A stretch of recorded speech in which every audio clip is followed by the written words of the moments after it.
کسی کی تعظیم میں ادباً کھڑے ہونا یہ کیسا ہے؟ چغلی اور غیبت کسے کہتے ہیں اور اس کی سزا کیا ہے؟ قطع رحمی کسے کہتے ہیں اور قطع رحمی کی سزا کیا ہے؟ جی مفتی صاحب ہمیں بتائیے گا، چغلی اور غیبت کسے کہتے ہیں اور اس کی سزا کیا ہے؟ غیبت اور چغلی میں تھوڑا سا فرق ہے قرآن و احادیث میں۔ غیبت کہتے ہیں کہ کوئی شخص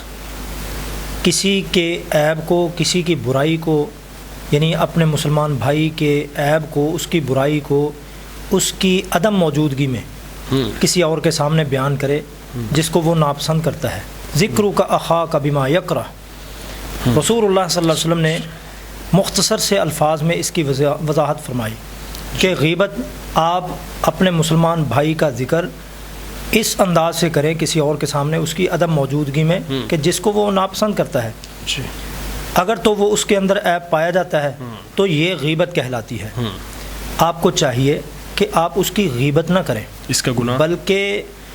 اس کی اگر خیر خواہی کرنا چاہتے ہیں تو اس کی تنہائی میں اس کو سمجھائیں، اس کی خیر خواہی کریں، ورنہ غیبت ہو جائے گی۔ جی بالکل۔ اور پھر اگر آپ اس کے اندر عیب نہیں پایا جاتا، وہ برائی نہیں پائی جاتی، تو سمجھیے آپ نے اس پر بہتان لگایا ہے، اور بہتان کی بڑی سخت سزا ہے، بلکہ قرآن و حدیث میں اس کی 80 کوڑے سزا مقرر ہوئی ہے۔ رسول اللہ صلی اللہ علیہ وسلم نے فقط بہتا، آپ نے فرمایا اگر اس کے اندر عیب پایا جاتا ہے، آپ نے اس عیب کو بیان کیا کسی اور کے سامنے اس کی عدم موجودگی میں، فقد اغتبتہ، آپ نے اس کی غیبت کی ہے۔ اگر اس کے اندر وہ عیب نہیں پایا جاتا تو گویا کہ آپ نے اس پر بہتان باندھا ہے، اور بہتان کی جو سزا حد قذف ہے یہ 80 کوڑے ہے۔ اور اگر چغلی اس کو کہتے ہیں کہ پرائیویسی، یعنی آپس میں کوئی میٹنگ ہو، مجلس ہو، لوگوں کی باتوں کو دوسروں کے سامنے اس نیت سے بیان کرنا تاکہ لڑائی اور فساد، جھگڑا پیدا ہو جائے، بالکل اس نیت سے۔ تو رسول اللہ صلی اللہ علیہ وسلم نے اور قرآن نے اس کی بڑی سخت سزا بیان کی ہے۔ آپ نے فرمایا اگر کوئی شخص کسی کی غیبت کرتا ہے گویا کہ وہ اپنے مردہ بھائی کا گوشت کھا رہا ہے، فَكَرِهْتُمُ، تم سب اس کو ناپسند کرو گے۔ فَاتَّقُوا اللَّهَ، اس معاملے میں اللہ سے ڈر جاؤ، ورنہ تم گویا کہ اپنے مسلمان بھائی کا، مردہ بھائی کا گوشت کھا رہے ہو۔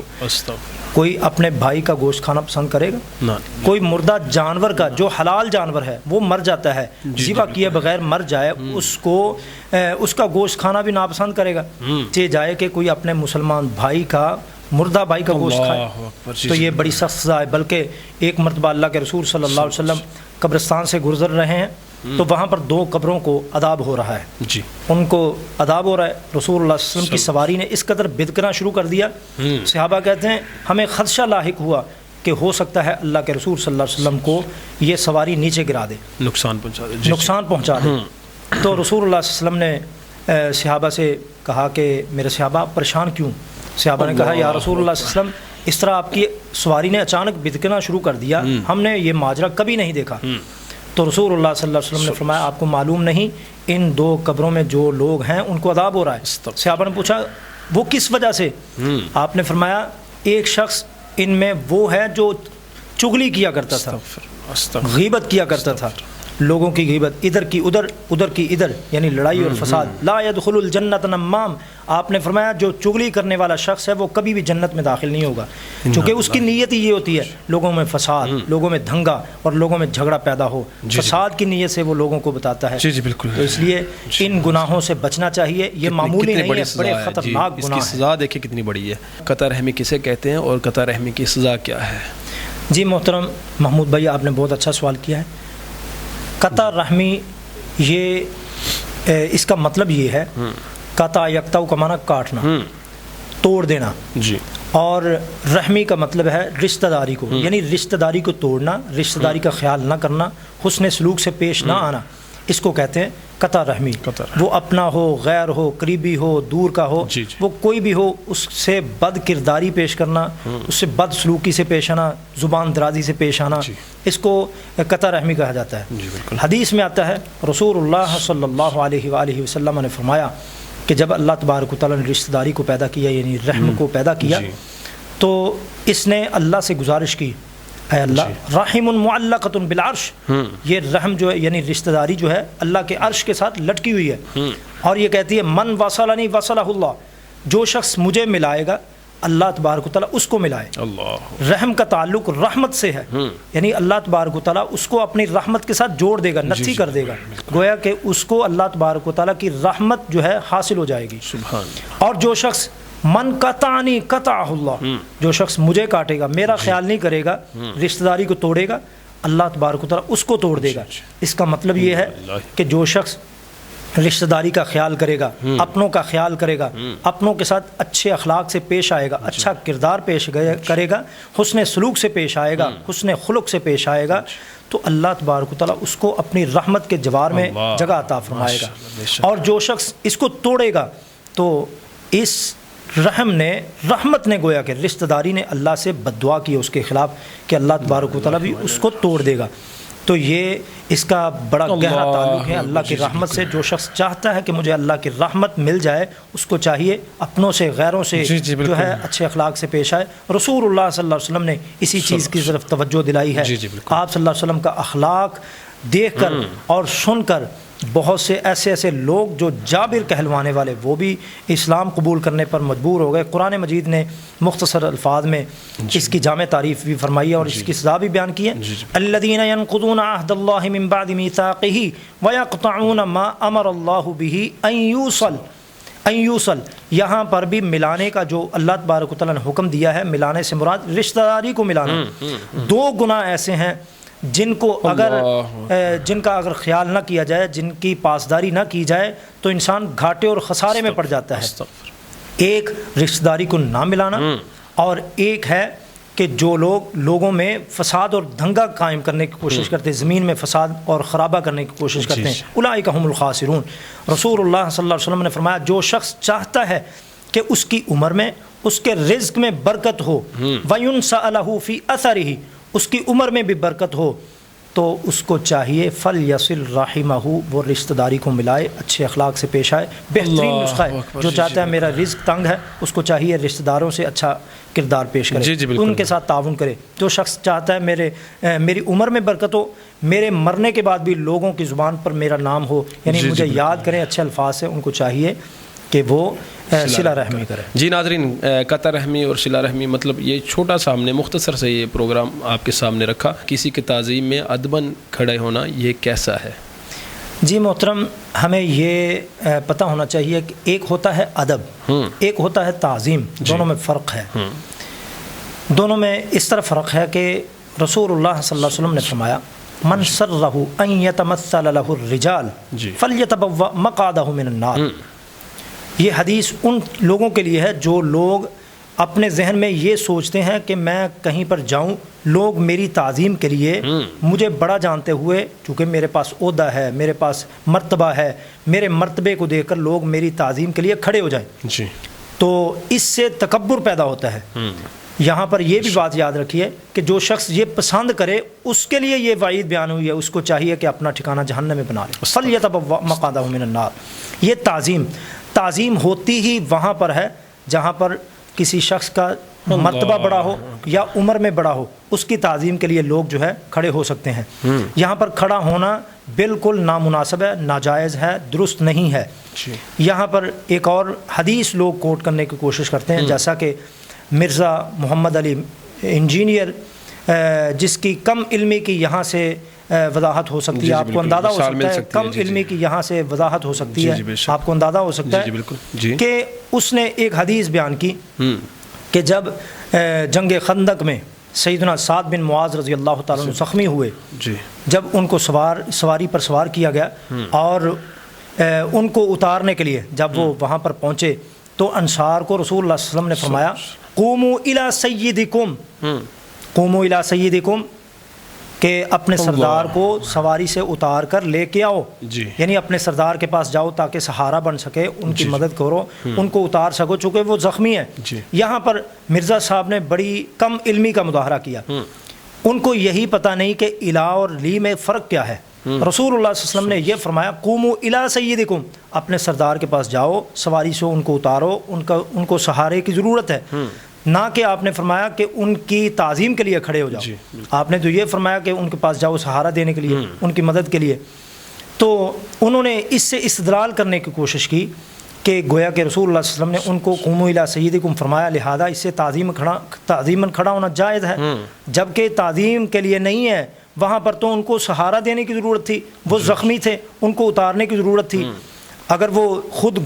جو ہے اترنے کی کوشش کرتے ہو سکتا گر سکتے تھے۔ جی بالکل۔ تو ایک حدیث میں آتا ہے رسول اللہ صلی اللہ علیہ وسلم نے فرمایا من سرہ ان یتمثل لہ الرجال، یہ واضح حدیث ہے، آپ نے فرمایا کہ جو شخص یہ پسند کرے کہ لوگ اس کی تعظیم کے لیے کھڑے ہوں، فلیتبوأ مقعدہ من النار، اس کو چاہیے کہ اپنا ٹھکانہ جہنم میں بنا لے۔ ایک طرف ہے کہ اس کے ادب کے لیے یا اس کے احترام کے لیے یا اس کے ساتھ اچھا اخلاق پیش کرنے کے لیے اور اس کے ساتھ حسن سلوک کے لیے پیش آتے ہوئے اس کے لیے کھڑے ہونا، جیسا کہ رسول اللہ صلی اللہ علیہ وسلم کے پاس سیدہ فاطمہ رضی اللہ تعالیٰ عنہ جب تشریف لاتی، آپ صلی اللہ علیہ وسلم اپنی جگہ سے کھڑے ہو جاتے اور اس کو اپنی جگہ پر بٹھانے کے لیے کھڑے ہوتے اور اس کے ماتھے کو جو ہے بوسہ دیتے اور اس کے ہاتھوں کو چومتے۔ یہ ہے اپنی بیٹی کا احترام کرنا، یعنی مرتبے میں اگر کم ہے ہم ادب کہیں گے، یہ ادب ہوگا، یہ ادب ہے، یہ ادب ہے اپنی بیٹی کا ادب۔ اور تعظیم، وہ تعظیم یعنی مرتبے میں اگر کوئی بڑا ہے، عمر میں بڑا ہے، اس کی تعظیم کے لیے لوگ کھڑے ہوتے ہیں، یہ حرام ہے، یہ درست نہیں ہے، اس میں فرق سمجھنا چاہیے، تکبر بھی آ جاتا ہے۔ سوشل میڈیا کے اوپر اس وقت جو طوفان بدتمیزی شروع ہوا ہے، جو اگر کوئی شخص اپنی کم علمی کی وجہ سے کسی بڑے آدمی کو یعنی کہ کسی عالم دین کو اگر کوئی ایسے لفظ بول دیتا ہے، کم علمی اس کو کہہ لیں یا تو اس کو پتہ ہے اس نے بول دیا ہے، غلطی سے اس کو بولنا نہیں چاہیے تھا، مطلب جو اس وقت معاشرے میں چل رہا ہے، تو اگر وہ بڑا شخص جو ہے، اگر وہ عالم دین اس کو اپنا مطلب وہ سمجھے کہ میری بہت زیادہ بے عزتی ہو گئی ہے، تو آیا کہ اس نے کم علمی کی وجہ سے جس شخص نے یہ معاملہ اٹھایا اس کو سوشل میڈیا ہی ملا تھا، آیا کہ اس عالم دین کو الگ سے نہیں کہہ سکتا تھا، جا کے الگ بیٹھک میں بیٹھ کے کہہ سکتا تھا اس کی اگر کوئی غلطی ہے؟ اور دوسری بات، اگر اس نے غلطی کر ہی لی ہے تو پھر اس عالم دین کو چاہیے کہ وہ مطلب وہ بھی سوشل میڈیا کے اوپر اس کے اوپر اپنے کرندوں کو چھوڑ دے، یعنی کہ اس میں ہم دونوں طرف لیے چلتے ہیں کہ وہ کم علمی یا تو اس کو پتہ تھا لیکن اس نے اسی پلیٹ فارم کو کیوں چوز کیا، وہ الگ سے بیٹھ کے مطلب بیٹھک کر کے ان کو ان کی غلطی بتا سکتا تھا۔ یہ ذرا بتائیے گا یہ کیا چل رہا ہے آج کل؟ جی محترم، یہ جو سوشل میڈیا پر طوفان بدتمیزی قائم ہو چکا ہے، اس وقت جو صورتحال بن چکی ہے کہ ایک چھوٹے درجے کا شخص کسی کے عیب کو اچھالنے کے لیے کم علمی کی بنا پر سمجھیں کسی بڑے کے خلاف کوئی بات کہہ دیتا ہے، بڑا جو ہے وہ اپنے وسعت ظرفی کا مظاہرہ نہیں کرتا بلکہ اپنے کرندوں کو چھوڑ دے، اپنے جذبات کو جو ہے ابھرتے ہوئے دیکھنے کے لیے وہ کہتا ہے کہ چلیں اس کے خلاف ہم جو ہے اسی پلیٹ فارم کو استعمال کرتے ہیں، اس کے خلاف وہ کھڑا ہو جاتا ہے، طوفان بدتمیزی قائم ہو جاتا ہے، جس سے ایک کشمکش کی لہر اٹھتی ہے، لوگوں کے ذہنوں میں بڑے بڑے سوالات ابھرتے ہیں، جنم لیتے ہیں کہ آیا کہ یہ شخص واقعی ایسے ہے یا یہ عالم دین ایسے ہے، تو دونوں طرف سے پھر کرندے چھوڑ دیے جاتے ہیں، اپنے مطلب سوشل میڈیا کے اوپر سوشل میڈیا مفتیان چھوڑ دیے جاتے ہیں۔ جی بتائیے گا۔ جی تو قرآن پاک نے بہت بہترین اصول بیان کیا ہے۔ قرآن پاک یہ کہتا ہے کہ اگر کوئی شخص ایسی بات کہہ دے کہ بغیر تحقیق کے اس نے بات کر لی ہے، بغیر تحقیق کے آپ کے خلاف کوئی بات کی ہے، تو آپ کو چاہیے اس کی تحقیق کریں کہ واقعتاً اس نے اپنی طرف سے بات کی ہے یا کہ اس کو کہنے والے اور ہیں یا پیچھے کوئی عناصر موجود ہیں۔ اگر تو تحقیق سے پتہ چلے تو بڑے آدمی کو چاہیے کہ اس کی تحقیق کے بعد اس کی علیحدگی میں جو ہے تصحیح کی جائے اور اس کو سمجھایا جائے۔ اگر وہ پھر بھی نہیں سمجھتا تو پھر اس طرح کے پلیٹ فارم کو استعمال کرتے ہوئے لوگوں کو بچانے کی خاطر اس لیے سے کہ تاکہ اس شخص سے ہم تو ڈس چکے ہیں، لوگوں کو بچایا جا سکے، وہ بڑا ہو، کوئی عالم دین ہو، کوئی میں ہوں، بکر ہو، زید ہو، کوئی بھی شخص ہو،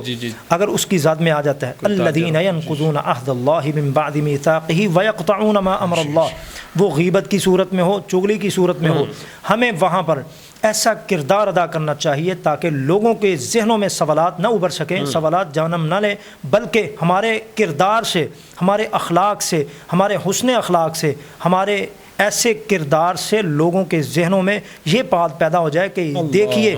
یہ ہیں اصل اسلام کے علمبردار، یہ ہیں اسلام کی بات کرنے والے، جن کے خلاف اتنا بڑا طوفان بدتمیزی قائم ہوا، لیکن انہوں نے کوئی اپنے ذہن پر اس طرح کی بات نہیں لی، بلکہ بڑے کھلے چہرے کا مظاہرہ کیا۔ رسول اللہ صلی اللہ علیہ وسلم کے خلاف لوگوں نے بڑی بڑی باتیں کہیں، لیکن اللہ کے رسول صلی اللہ علیہ وسلم نے اپنا اخلاق پیش کیا، اور طائف کے موقع پر لوگوں نے رسول اللہ صلی اللہ علیہ وسلم کو مارا، لیکن اس کے باوجود اللہ کے رسول صلی اللہ علیہ وسلم نے فرمایا اللہم اہد قومی لا یعلمون، ہو سکتا ہے اس قوم سے ایسے ہدایت یافتہ لوگ پیدا ہوں جن کی نسلیں جو ہیں اللہ کو ماننے والی پیدا ہو جائیں، لہذا ہمیں جو ہے بڑے وسعت ظرفی کا مظاہرہ کرنا چاہیے، تو تب ہی جا کر ہمارا جو ہے کردار لوگوں کے سامنے آ سکتا ہے۔ جی تو ناظرین بالکل اس میں دونوں طرف سے جو ہے وہ لچک ہونی چاہیے، لچک بھی ایسی مطلب کہ اگر وہ شخص علیحدگی میں عالم دین کو کہہ دے تو وہ بہتر ہوگا، اگر اس نے غلطی کاری لی ہے اس میں جو ہے عالم دین جو ہے وہ تو پھر زیادہ پڑھا لکھا ہے، وہ بھی اس میں ذرا اپنی جو ہے وہ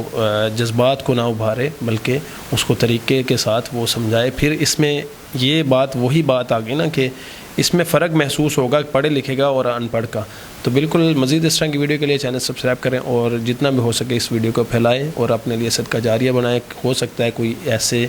جو گناہ ہے اس سے بچ جائے۔ مزید اس طرح کی ویڈیو کے لیے چینل سبسکرائب کریں۔ السلام علیکم۔